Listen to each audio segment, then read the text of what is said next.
Hello students, आज हम start करने जा रहे हैं कॉन्स्टिट्यूशन ऑफ फ्रांस।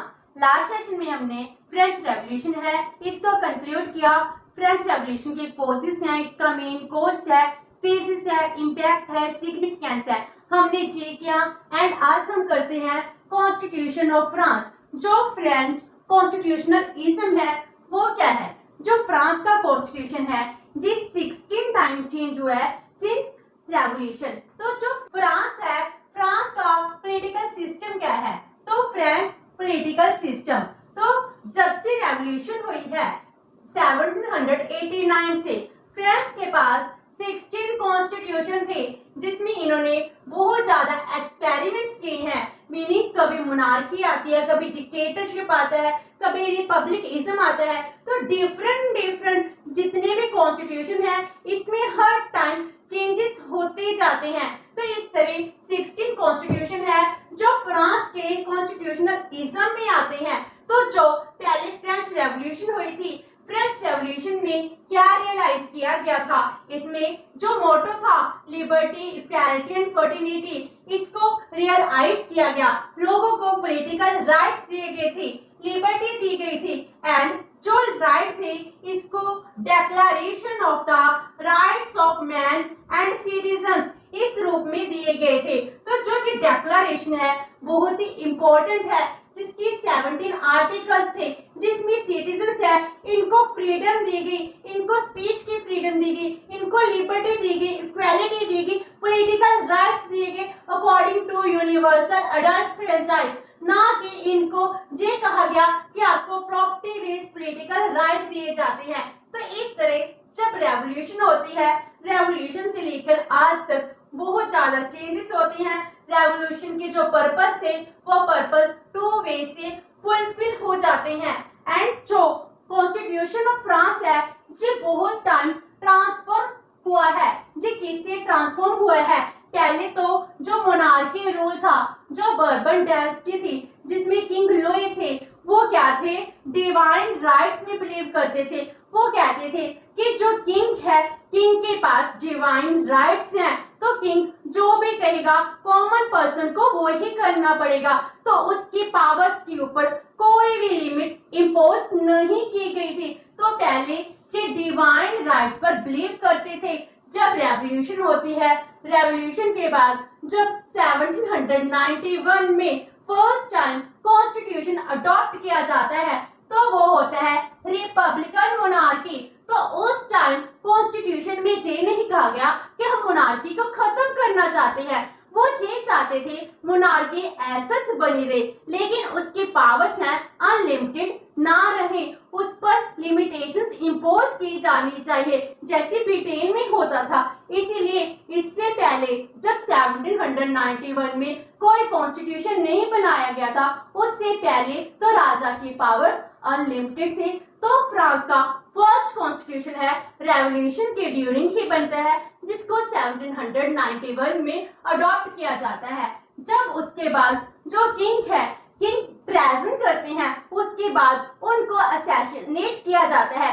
किंग की असैसिनेशन के बाद क्या होता है? तो दोबारा से कॉन्स्टिट्यूशन बनाया जाता है, जिसको रिपब्लिकिज्म कहा जाता है। मीनिंग रिपब्लिकिज्म, रिपब्लिक जो कॉमन पर्संस हैं इनका रूल चलेगा। तो जो मोनार्की है टोटली खत्म कर दी जाती है।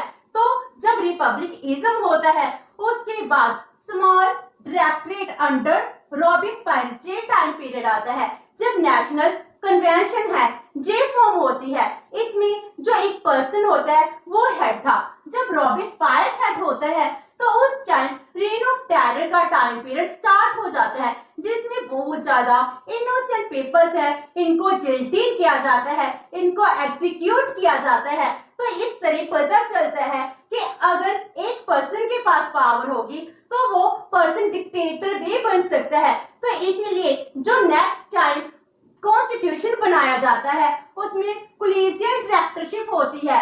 जब डायरेक्टरी का रूल चल रहा है, अब इसमें पावर्स है, पहले एक पर्सन को थी नेशनल कन्वेंशन की में, अब इसमें 5 पर्सन को दे दी अंडर डायरेक्टरी रूल। तो उसके बाद जब डायरेक्टरी भी इनएफिशिएंट होती है, करप्ट होती है, उसके बाद जो नेपोलियन है कॉन्सुलेट का ऑर्गेनाइजेशन करते हैं जिसमें वो अपने आप को फर्स्ट कॉन्सुलेट है वो डिक्लेयर कर देते हैं। इस तरह मिलिट्री डिक्टेटरशिप का टाइम पीरियड स्टार्ट हो जाता है। तब जब मिलिट्री डिक्टेटरशिप होती है वो नेपोलियन के पीरियड में होती है। उसके बाद क्या होता है, दोबारा से बर्बन डायनेस्टी है जे रिस्टोर हो जाती है, तो अगेन मोनार्की आ जाती है। 1815 से लेके मोनार्की का रूल चलता है और उसके बाद जो फ्रांस है, फ्रांस में रिपब्लिकिज्म कब आता है, 1848 के कॉन्स्टिट्यूशन के थ्रू आता है।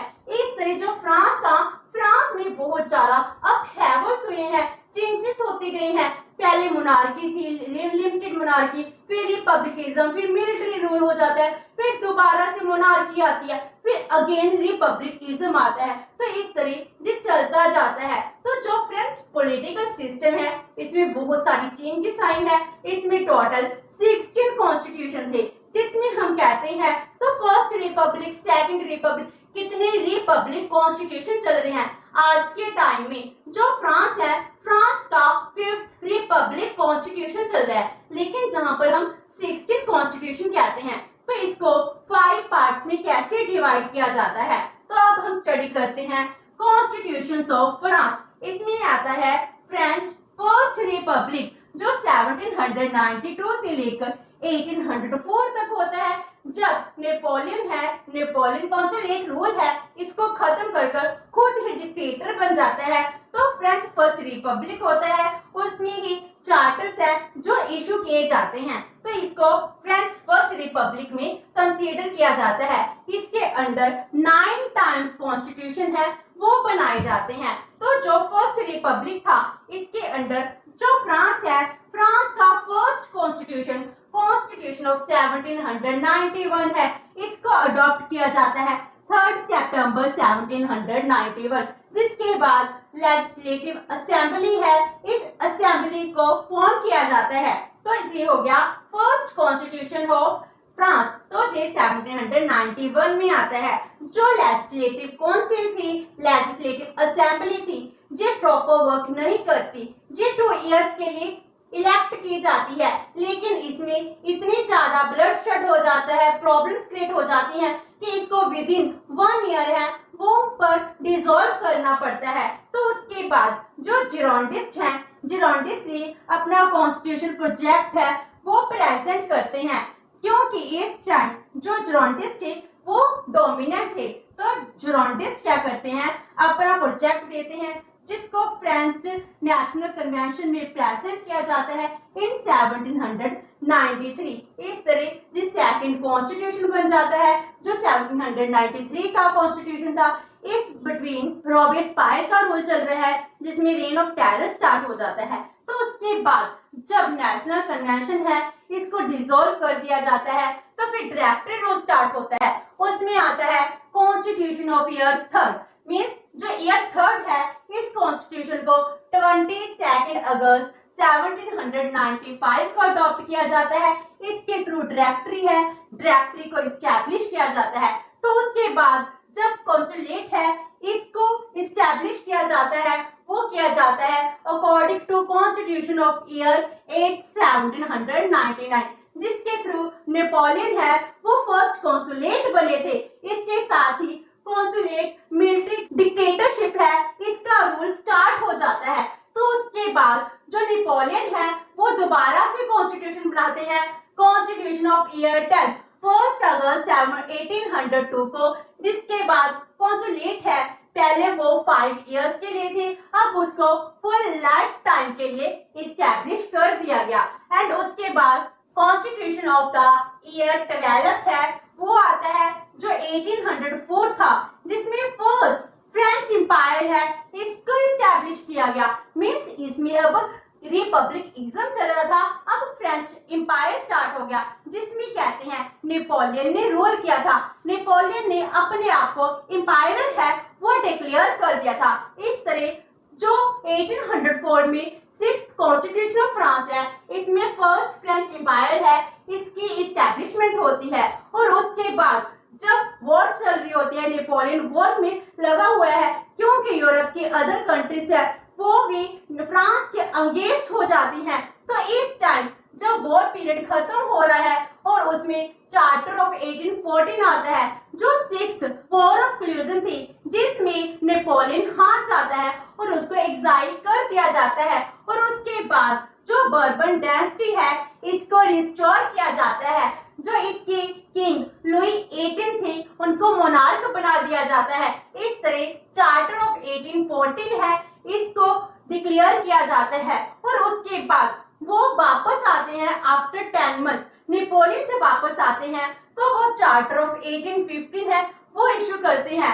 जब नेपोलियन है, उन्होंने 100 डेज के लिए रूल किया था, तो 1815 आता है। उसके बाद 7th वॉर ऑफ क्लूजन होती है, जिसमें नेपोलियन हार जाते हैं। उसके बाद उनको एक सेपरेट आइलैंड में भेजा जाता है, जिसमें उनकी डेथ हो जाती है 1821 में। तो उसके बाद जो बर्बन डायनेस्टी है वो रिस्टोर हो जाती है। इसीलिए जो बिटवीन 100 डेज के लिए चुना गया था, इसको चार्टर ऑफ 1815 कहते हैं। उसके बाद जब किंग लुई 18 है, वो आते हैं, तो चार्टर ऑफ 1814 है, वो दोबारा से रिस्टोर हो जाता है। और उसके बाद चार्टर ऑफ 1830 है, जिसके थ्रू मोनार्की को हमेशा हमेशा के लिए इस्टेब्लिश किया जाता है। इस तरह जो फर्स्ट रिपब्लिकिज्म है, ये कहाँ से स्टार्ट होता है? लिमिटेड मोनार्की से स्टार्ट होता है, फिर रिपब्लिकिज्म आता है, फिर मिलिट्री रूल आता है, उसके बाद दोबारा से ही मोनार्की इस्टेब्लिश हो जाती है। तो ये सब कुछ फर्स्ट रिपब्लिकिज्म में होता है। उसके बाद आता है French second Republic. French second Republic क्योंकि अब मोनार्की इस्टेब्लिश हो चुकी है, तो मोनार्की को खत्म करके रिपब्लिक लेकर आना था। तो फ्रेंच कॉन्स्टिट्यूशन 1848 है, जिसमें फ्रेंच सेकंड रिपब्लिक है, इसको इस्टेब्लिश किया जाता है। एंड उसके बाद ही जब 4 इयर्स होते हैं, उसके बाद फ्रेंच कॉन्स्टिट्यूशन 1852 आता है, जिसमें सेकंड एम्पायर है, इसको इस्टेब्लिश किया जाता है। मीनिंग जो फर्स्ट एम्पायर था, इसमें नेपोलियन का रूल था, नेपोलियन ने अपने आप को डिक्टेटर बना दिया था। और जब सेकंड एम्पायर आता है, इसको इस्टेब्लिश किया जाता है। इसमें जो नेपोलियन थर्ड थे, अपने आप को फ्रेंच एम्पायर है, वो डिक्लेयर कर देते हैं। जब फ्रेंच एम्पायर की बात करते हैं, इसमें नेपोलियन 1 थे, फिर नेपोलियन थर्ड आते हैं सेकंड एम्पायर में। इस तरह दोबारा से जो मिलिट्री डिक्टेटरशिप है, इसका रूल इस्टेब्लिश हो जाता है। और उसके बाद फ्रेंच थर्ड रिपब्लिक आता है। इसकी प्रोसेस है वो 1870 से स्टार्ट होती है। जब फ्रांस में सेकंड एम्पायर था, नेपोलियन थर्ड थे, उसके अगेंस्ट प्रशियन वॉर स्टार्ट हो जाती है। और उसके बाद क्या होता है? फ्रेंच कॉन्स्टिट्यूशनल लॉ ऑफ 1875 है, इसको डिक्लेयर कर दिया जाता है। जब इसको अडॉप्ट किया जाता है, इसमें ऑर्गेनाइजेशन को डिवाइड किया जाता है। Organisation of senate, organisation of government and relationship between the government. इस तरह जो फ्रांस का थर्ड रिपब्लिक है, इसमें फ्रेंच कॉन्स्टिट्यूशन लॉ 1875 है, इसको अप्लाई किया जाता है। और उसके बाद फर्स्ट वर्ल्ड वॉर होती है, सेकेंड वर्ल्ड वॉर का टाइम पीरियड स्टार्ट होता है। इसमें एक नया कॉन्स्टिट्यूशन आता है, फ्रेंच कॉन्स्टिट्यूशनल लॉ 1940, जिसमें क्या होता है? मार्शल प्लान आते हैं, जिसमें विची एम्पायर है, उसको इस्टेब्लिश किया जाता है। तो जो फ्रेंच कॉन्स्टिट्यूशन था, जो फर्स्ट वॉर खत्म होती है, सेकेंड वॉर पीरियड का स्टार्ट होता है, नाजी जर्मनी का रूल चल रहा है, इसमें जो भी चेंजेस आती हैं, उसके बाद से कॉन्स्टिट्यूशन 1940 का बनाया जाता है। और उसके बाद जब सेकेंड वर्ल्ड वॉर है वो खत्म हो जाती है, उसके बाद नया कॉन्स्टिट्यूशन आता है, फ्रेंच कॉन्स्टिट्यूशनल लॉ ऑफ 1945, और इसमें रिफरेंडम कराया जाता है। रिफरेंडम में 79% पर्सन्स हैं, वो रिपब्लिकिज्म की फेवर में वोट डालते हैं। जिसके बाद फ्रेंच फोर्थ रिपब्लिक है, इसको इस्टेब्लिश किया जाता है इन 1946। एंड उसके बाद जो फ्रेंच फिफ्थ रिपब्लिक है, 1958 को इस्टेब्लिश किया जाता है। जो फ्रांस का करंट कॉन्स्टिट्यूशन है, वो इसी के अकॉर्डिंग ही वर्क कर रहा है। तो इस तरह टोटल फ्रांस में 16 कॉन्स्टिट्यूशन हो जाते हैं। जो फर्स्ट रिपब्लिक है, इसमें 9 एंड सेकंड में 2, 10, 11, देन 3, 12, 13, 14, देन 15 एंड 16। इस तरह 16 कॉन्स्टिट्यूशन है, वो फ्रांस में चलती है, जो आज है 1958 का कॉन्स्टिट्यूशन वर्क कर रहा है। तो इसकी जो मेन फीचर्स है वो हम नेक्स्ट सेशन में करेंगे। होप से कि आपको आज का सेशन अच्छा लगा होगा। अगर आपकी कोई क्वेरी है तो post in comment box and video अच्छी लगी तो please like and share with your friends. Thank you so much and have a nice day.